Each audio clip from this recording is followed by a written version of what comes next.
चलें जी, पाकिस्तान की आपको सैर कराते हैं। पाकिस्तान में आज जो सबसे बड़ी खबर है वो तो यही है, वो जो फॉर्मर फाइनेंस मिनिस्टर सरताज अजीज़ साहब हैं, उनकी आज जो डेथ हुई है 95 ईयर्स की एज में। PMLN के जो लीडर हैं एहसन इकबाल साहब, उन्होंने अपने एक्स पे लिखा कि उनकी डेथ हो गई है।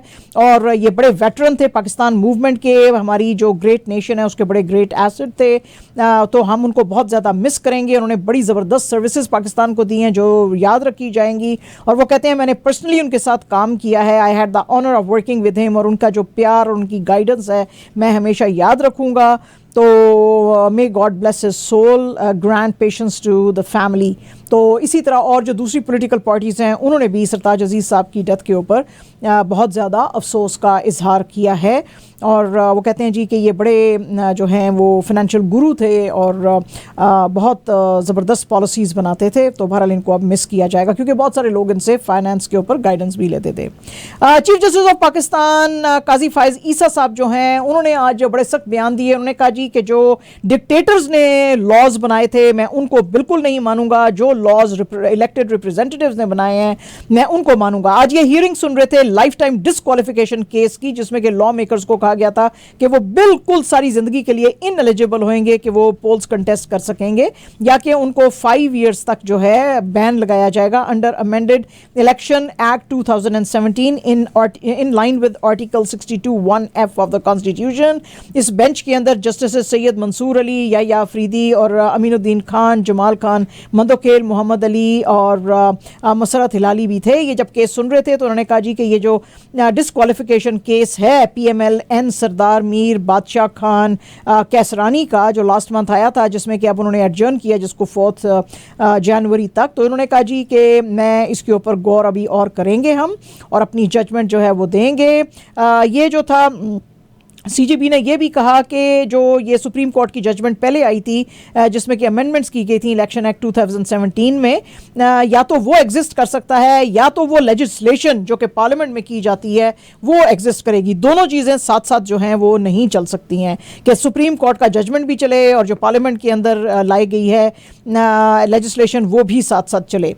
इसके अलावा उन्होंने कहा जी कि 2018 में जो ये कहा गया था कि जी under article 62(1)(f) of constitution लोगों को लाइफ टाइम के लिए डिस्क्वालीफाई किया जा सकता है। इसकी हियरिंग अब सुनी जाएगी और फर्दर, और उसके ऊपर उसकी बेसिस पे फिर कानून की रोशनी में इसका फैसला किया जाएगा। लेकिन फैसला किया जाएगा इलेक्टेड रिप्रेजेंटेटिव्स की जो मर्जी होती है उस पर। डिक्टेटर्स जो मिलिट्री रूलर्स होते हैं उनके कहने पे मैं जो उन्होंने चेंजेस किए उस पर फैसला नहीं करूँगा।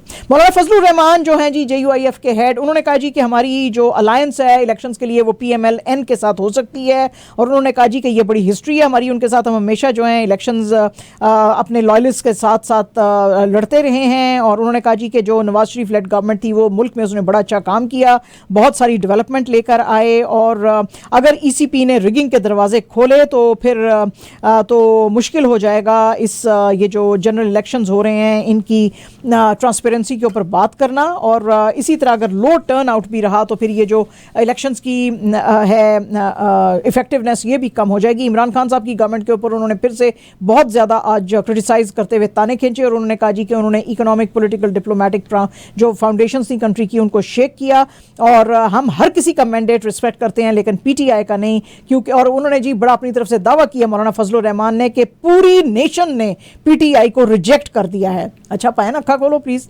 तो लेकिन उन्होंने कहा जी कि पाकिस्तान जो है उसने PTI की गवर्नमेंट के अंदर ग्लोबल एलाइज के साथ दोस्तियां ख़राब की, पाकिस्तान का GDP नीचे आया, और जो स्टेट बैंक ऑफ पाकिस्तान था उसको इन्होंने IMF को बेच दिया। पैन प्लीज़ अपना ज़रा फैक्ट चेक करो। मौलाना फजलुर रहमान साहब तुसी बिल्कुल गलत कह रहे हो, कोई GDP नेगेटिव में नहीं था, कोई जो है वो ग्लोबल एलाइज नाराज़ नहीं थे, और कोई जो है इस तरह की बातें नहीं थी। प्लीज़ आप इतने बड़े लीडर हैं, ज़रा सोच समझ के बात किया करें। Anyways, chief justice of Pakistan Faez Isa साहब जो हैं आज एक और भी केस सुन रहे थे जो डिसअपीयर हो जाते हैं लोग बलूचिस्तान में, उसके ऊपर। और उन्होंने कहा जी कि ये जो मिसिंग पर्सनस का केस है ये जिस तरह से आगे लेके जाया जा रहा है ये बिल्कुल ठीक नहीं है, हम सबको मिल के काम करना चाहिए, और अगर हम मिल के काम करेंगे तो ये चीज़ें जो हैं रिजॉल्व होंगी। और उन्होंने कहा जी कि ये जो लोग भी इस तरह का काम कर रहे हैं वो उन्होंने पाकिस्तान के अंदर अपनी खुद की प्राइवेट आर्मीज़ बनाई हुई हैं जो कि स्टेट विद इन स्टेट ऐसे ऐसे करना इलीगल है, ये बिल्कुल इसका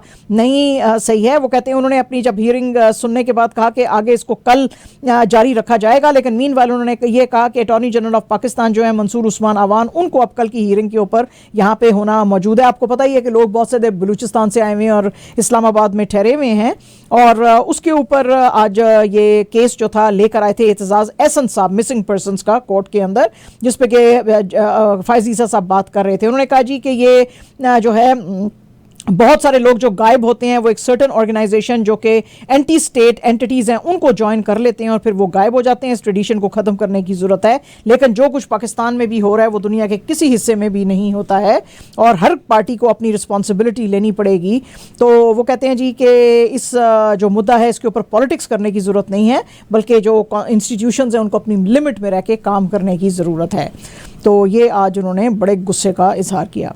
अवामी नेशनल पार्टी सेंट्रल के जो सीनियर वाइस प्रेसिडेंट हैं अमीर हैदर खान होती, उन्होंने कहा जी कि पाकिस्तान के अंदर बहुत ही ज़्यादा अनसर्टेनिटी है head of February 8 general elections, और उन्होंने ये प्रिडिक्ट किया कि कोई भी एक सिंगल पार्टी जो है वो ना तो सेंटर में ना तो केपी के अंदर गवर्नमेंट बना सकेगी, एक कोalition गवर्नमेंट उसको बनानी पड़ेगी। उन्होंने कहा जी कि हम किसी भी पार्टी के साथ जो है अलायंस फोर्ज करने के लिए तैयार नहीं हैं, लेकिन हाँ हम PTI के साथ कर सकते हैं।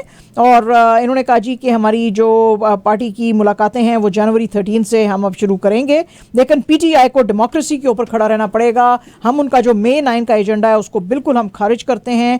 उन्होंने कहा जी कि PTI तो बार बार कहती जा रही है कि लेवल प्लेइंग फील्ड होना चाहिए, हमें 2013 और 2018 के पोल्स में तो फील्ड ही नहीं दिया गया, तो लेवल प्लेइंग क्या होएगा। तमाम की तमाम जो फेवर्स थी वो PTI को दी गई थी। और होती साहब ने यह भी कहा कि जितने भी कॉन्विक्ट्स और एक्यूज्ड हैं उनको पोल्स को कंटेस्ट करने की इजाजत नहीं होनी चाहिए। तो फिर तो होती साहब थोड़ी अद्धी कोलों से ज्यादा लीडरशिप तो फिर कार बैठेगी, फिर तो 4 बंदे टोटल जिन्होंने इलेक्शन लड़न गए हैं जी, पायन की गल कर रहे हो ऐसे। अच्छा जनाब, हिंदुस्तान के अंदर जो मणिपुर है वहां पे तो कॉन्स्टेंटली आग लगी हुई है और वो बिल्कुल ठंडे होने का नाम नहीं ले रही है। आपको पता ही है कि May 3 लास्ट ईयर से यहाँ पे एथनिक वायलेंस शुरू हुई थी और वो अभी तक चलती ही चली जा रही है। आज भी जो वहां पे हंगामे हुए हैं उसमें 4 लोगों को गोली मार के आम लोगों ने मार दिया है। ये जो मणिपुर का वैली डिस्ट्रिक्ट ऑफ थूबल है, जो 4 लोग मरे हैं उनके नाम है मोहम्मद सिराजुद्दीन, हुसैन, आज़ाद खान और दौलत। और जो कर्फ्यू रिलैक्स किया गया था December 31 को फॉर न्यू ईयर सेलिब्रेशंस, उसको फिर से री इम्पोज कर दिया गया है। इसके अलावा जो लड़ाई झगड़े हैं वो और भी इलाकों के अंदर अब यहाँ पे फैलते जा रहे हैं। चीफ मिनिस्टर बीरन सिंह साहब जो हैं उन्होंने ये जो लोगों की आज डेथ हुई है उस पर बड़े अफसोस का इजहार किया है और उन्होंने कहा जी हमने पुलिस को मोबिलाइज किया कि कल्प्रिट्स को पकड़ा जाए, और उन्होंने कहा जी कि हम फॉरेन लॉ एंड जस्टिस जो है उसको इंश्योर करेंगे स्टेट के अंदर। उन्होंने मिनिस्टर्स की कल मीटिंग भी बुलाई है और MLAs को भी बुलाया है कि इस सिचुएशन के ऊपर बात करने के लिए। गनमैन जो है उसकी अभी तक जितने भी वो लोग थे शूटिंग के अंदर इन्वॉल्व उनको अभी तक आइडेंटिफाई नहीं किया गया है, लेकिन ये इतना कहा गया कि वो कैमोफ्लाज ड्रेस के अंदर थे और उन्होंने आके यहाँ पे लोकल्स के ऊपर फायरिंग करनी शुरू कर दी। 5 जो हैं बहुत गंभीर तरीके से जख्मी हैं जिनको हॉस्पिटल में डाला गया है। उसके बाद फिर लोकल जो थे उन्होंने चूंकि लॉ एंड ऑर्डर की सिचुएशन ठीक नहीं हो रही तो फिर उन्होंने टायर जलाए, आसपास की गाड़ियाँ जलाई, तो काफ़ी जो हैं ये हंगामे हुए हैं। May 3 से अभी तक 180 लोगों की डेथ्स हो चुकी हैं और सैकड़ों ही जख्मी हुए हैं, कुछ उसमें से काफ़ी बुरे तरीके से। तो ये चीज़ें बिल्कुल जो है ठंडी नहीं पड़ रही हैं मणिपुर में और कॉन्स्टेंटली ये जो है आग वहाँ पे लगी हुई है। इंडिया के जो मिनिस्टर ऑफ एक्सटर्नल अफेयर्स हैं जयशंकर साहब, उन्होंने आज एक इंटरव्यू दिया है जिसमें कि उनसे पूछा गया कि पाकिस्तान के साथ आपकी पॉलिसी कैसे हो सकती है। उन्होंने कहा जी पाकिस्तान जो है उनके साथ ये जो यूज़ करता था Pakistan cross border terrorism to bring us to the negotiating table, वो अब हमने इसको खारिज कर दिया, पाकिस्तान को हमने इररेलेवेंट कर दिया है। हम बिल्कुल अपने वेस्टर्न नेबर के साथ बात नहीं करेंगे अगर वो टेररिज्म को लेजिटिमाइज करेगा। और हमने पाकिस्तान को बहुत क्लियरली कहा है कि जिस वक्त वो conducive environment free of terror and hostility नहीं करेगा तो इंडिया उनके साथ ये गेम खेलने को तैयार नहीं है और ये टॉलरेट नहीं करेगा क्रॉस बॉर्डर टेररिज्म। पाकिस्तान जो है वो बड़े ही दहाइयों से डेकेड से वो ये क्रॉस बॉर्डर टेररिज्म कर रहा है जो कि अब हमको बिल्कुल मंजूर नहीं है और ये उनकी कोर पॉलिसी है। बड़े एलिगेशंस उन्होंने आज पाकिस्तान पे लगाए हैं और उन्होंने कहा जी कि ये ऐसा नहीं हो सकता कि पाकिस्तान टर्म्स ऑफ टॉक्स जो है वो सेट करे और हम उसको सुने। हम अब उनके टॉकिंग टर्म्स के ऊपर बात नहीं नहीं करेंगे, अपने के ऊपर करेंगे। आज अपनी बुक के ऊपर भी वो बात कर रहे थे, वाई भारत मैटर्स, जिसमें कि उन्होंने कहा जी कि जो है ये पाकिस्तान का फ्यूचर उस चीज पे डिपेंड करेगा कि वो एक्शंस और चॉइसेस क्या बनाता है, जिसके के ऊपर हम फिर आगे रिलेशनशिप्स को लेके जा सकते हैं। लेकिन इस वक्त जो हमारे रिलेशनशिप्स हैं वो तो बिल्कुल भी कंड्यूसिव नहीं है कि हम पीस टॉक्स करें। इसके अलावा उन्होंने कहा जी कि हिंदुस्तान वैसे अपने तमाम नेबर्स के साथ जो है वो अच्छे ताल्लुकात चाहता है। क्या किया जाए, नेबर्स आप अपने चेंज नहीं कर सकते हैं इंक्लूडिंग पाकिस्तान, लेकिन पाकिस्तान को अपना टोन चेंज करना पड़ेगा। उनसे सवाल किया गया जबकि अगस्त में अभी पाकिस्तान के इंटरम गवर्नमेंट के प्राइम मिनिस्टर जो थे, पाकिस्तान के जो प्राइम मिनिस्टर थे उस वक्त के, शहबाज शरीफ साहब, उन्होंने कहा था कि हम इंडिया के साथ टॉक्स करेंगे। एस जयशंकर साहब ने कहा कि हम तैयार नहीं हैं पाकिस्तान के साथ टॉक्स के लिए। ठीक है जी पायन, उन्होंने कहा ਅਸੀਂ नहीं करना चाहते, जाओ ऐश करो। और जनाब रानी मुखर्जी जो हैं उनको आज बड़ी हैरत हुई क्योंकि कॉफ़ी विद करण पे आलिया के साथ वो बात कर रहे थे और उन्होंने कहा जी रॉकी और रानी की प्रेम कहानी में तुमने जो शूटिंग की है बड़ा तुमने वो पतले से साड़ी पहन के की है। तो रानी मुखर्जी ने कहा कि ये इस तरह का कंसर्न जो है इन्होंने करण जौहर साहब ने मुझे तो कभी भी नहीं दिखाया है। मैं जब इनकी फिल्म कर रही थी कभी अलविदा ना कहना, उसका सॉन्ग तुम ही देखो ना, -14 डिग्रीज था उस वक्त और मुझे तो नहीं उन्होंने कोई कंसर्न ऐसे शो किया। मेरी इतनी बुरी हालत हो गई थी कि मैं फ्रीज कर गई थी, मैं वॉक भी नहीं कर सक रही थी। और मेरा एक कजन जो था मुझे लेके गाड़ी में गया था और आप देख रहे हैं कि मैं लिप सिंक कर रही हूं लेकिन मेरे लिप्स बेसिकली फ्रीज हुए हैं। लोगों को लग रहा है कि मेरे लिप्स बड़े सेंसुअस लग रहे हैं, वो सेंसुअस नहीं थे, मैं गा ही नहीं सक रही थी, मुझे ठंड लग गई थी उस वक्त। तो मेरे लिए तो जो है करण जौहर साहब ने ऐसा कंसर्न नहीं शो किया, जिसपे के ऊपर करण जौहर ने कहा कि हाँ मुझे भी उस वक्त वहां पे जो जहां पे हम शूट कर रहे थे वहां पे जो मेट्रोलॉजिकल डिपार्टमेंट था उसने कहा था कि तुम लोगों को मार दोगे जितने पतले तुमने लोगों को कपड़े पहनने को कहा है, डोंट डू दिस। तो उसके ऊपर आज रानी मुखर्जी ने भी अपना जवाब दिया। आमिर खान की बेटी इरा जो है, जो उनकी पहली वाइफ रीना दत्त से हैं, तो जनाब उनकी शादी है कल, तो उसके लिए जो दोनों घर हैं रीना दत्त का भी और आमिर खान साहब का भी, वो बड़ी ज़बरदस्त लाइट्स उसमें लगी हुई हैं और रीना के घर पे फ्लावर्स और लाइट्स हैं क्योंकि प्री वेडिंग फेस्टिविटीज़ शुरू हो गई हैं और आमिर खान के घर में भी बड़ी फेरी लाइट्स लगी हुई हैं। तो ये जो सेलिब्रेशन शुरू हुई हैं ये क्योंकि इरा एक महाराष्ट्रन से शादी कर रही हैं तो महाराष्ट्रन कैल्वन सेलिब्रेशन से शुरू हुई है। यहाँ पे फैमिली और फ्रेंड्स थे। इसके अलावा आमिर की जो एक्स वाइफ हैं किरण राव और उनके बेटे आज़ाद जो हैं वो भी मेहमानों के बीच में नजर आए, लेकिन बड़ी हैरत हुई कि आमिर नहीं वहां पे नजर आए, वो अपने घर बैठे होंगे ना ऐसे है। और जनाब मनोज बाजपेयी ने इन अ रेयर पिक्चर अपना एक शर्टलेस पिक्चर जो है वो अपने इंस्टा के ऊपर डाला और बड़ा सीरियस एक्सप्रेशन वो देख रहे हैं। तो उन्होंने लिखा है उसके नीचे, न्यू ईयर न्यू मी, देखो सूप का मेरी बॉडी पे असर, एकदम किलर लुक है। तो उसके ऊपर बात करते हुए फिल्म मेकर अनुराग कश्यप ने कहा, छुपे रुस्तम सुनील ग्रोवर जो है उन्होंने कहा जी you have set internet on fire. बाकी लोगों ने भी कहा well done, congratulations on your new look. लेकिन कुछ लोगों ने इस पे एतराज भी किया। उन्होंने कहा ये बड़ा डीप फेक है और ये फोटोशॉप्ड है, आपने ये पिक्चर कहीं एडिट तो नहीं किया, लग तो मुझे ऐसे ही रहा है तो ऐसे है जनाब बातें, क्योंकि वाकई इन्होंने कभी ऐसी ये काम जो है ना ये हमारे सल्लू भाई ने शुरू किए थे, है ना, और ऐसी बॉडी बनाई हुई थी और हमारे पाकिस्तान में भी औरतें मर्दों को कहती थी ऐसी बॉडी बनाओ तो बेचारे फिर वो गरीब लोग कहते थे भूख नंग में ऐसी बॉडी कैसे बनाए तो सल्लू भाई आपके साथ बड़ा प्यार है पर आपने टीरेंट बड़ा गलत शुरू किए हैं, ऐसे नहीं करते, गरीब लोगों का मजाक नहीं उड़ाते। और जनाब ऑस्ट्रेलियन क्रिकेट डेविड वार्नर आपको पता ही है 37 इयर्स एज है, ओडीआई से इन्होंने कहा था मैं रिटायरमेंट ले रहा हूं, लेकिन बेचारे बच्चे के साथ बड़ा हाथ हो गया है। हाथ ये हुआ है कि अब ये फाइनल टेस्ट पाकिस्तान के खिलाफ खेलेंगे सिडनी क्रिकेट ग्राउंड के अंदर जो है वो कल वेंसडे को।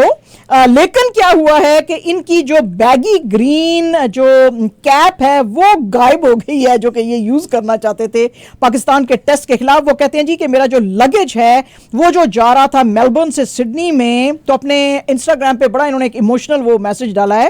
तो उन्होंने कहा जी कि जो एयरपोर्ट्स हैं और एयरलाइंस हैं उन्होंने चेक किया है, किसी ने मेरे बैग नहीं खोले, किसी ने जो है कुछ भी वापस नहीं ले रहे, लेकिन वो अचानक से गायब हो गई है मेरी टोपी। वो बड़ी सेंटिमेंटल है, उसके साथ मेरी बड़ी मतलब है सेंटिमेंटल वैल्यूज हैं और मैं उसके साथ बड़ा प्यार करता हूं और मैं चाहता हूं कि मैं अपने हाथों में लेके उसको जब मैं अपना गेम भी खेलूं और रिटायरमेंट भी लूं तो वो मेरे हाथ में होनी चाहिए। तो प्लीज मेरी वो टापी जो है वापस कर दो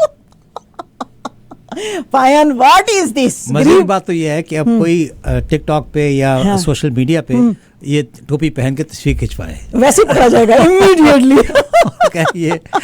ये तो मेरे पास है, ये मेरे पास है। आगे पीछे कुछ नहीं बताया कौन है ये। हाँ जी।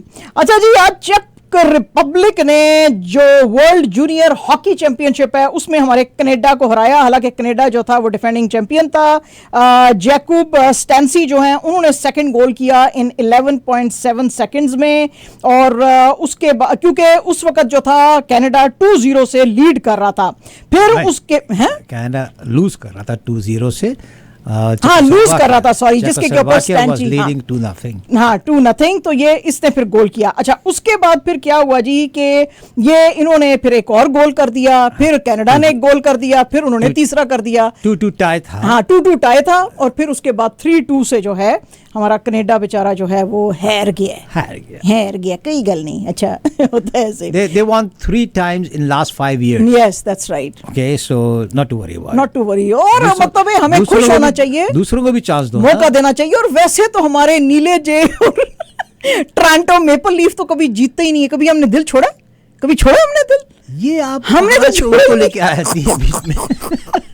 तो अगर हमारे जो है ये वर्ल्ड जूनियर चैंपियनशिप वाले हॉकी वाले हार गए हैं तो कौन सी बड़ी बात है। हमने तो बड़े हौसले अपने बुलंद रखे हैं। ठीक है जी। एंड जनाब नोवैक जोकोविच, जिन्होंने अभी तक नोवैक इन्होंने कोई जो है वैक्सीनेशन नहीं कराई। इनका जो है सर्बिया के खिलाफ ये जब खेल रहे थे यूनाइटेड कप, तो इनका ट्विस्ट थोड़ा सा हो गया रिस्ट, और उनमें इंजरी आ गई और उनको दर्द थी। और ये जो होस्ट ऑस्ट्रेलिया है इनके खिलाफ ये क्वार्टर फाइनल्स में खेल रहे थे। फिर जो है इन्होंने थोड़ी देर के लिए, इनको इससे पहले भी दर्द हुई थी, तो इनको जो है इनका फिजियो वगैरह आ गया था, उसने देखा था, इन्होंने जो है ज़रा मेडिकल ब्रेक ली थी, फिर इसने खेलना शुरू किया था।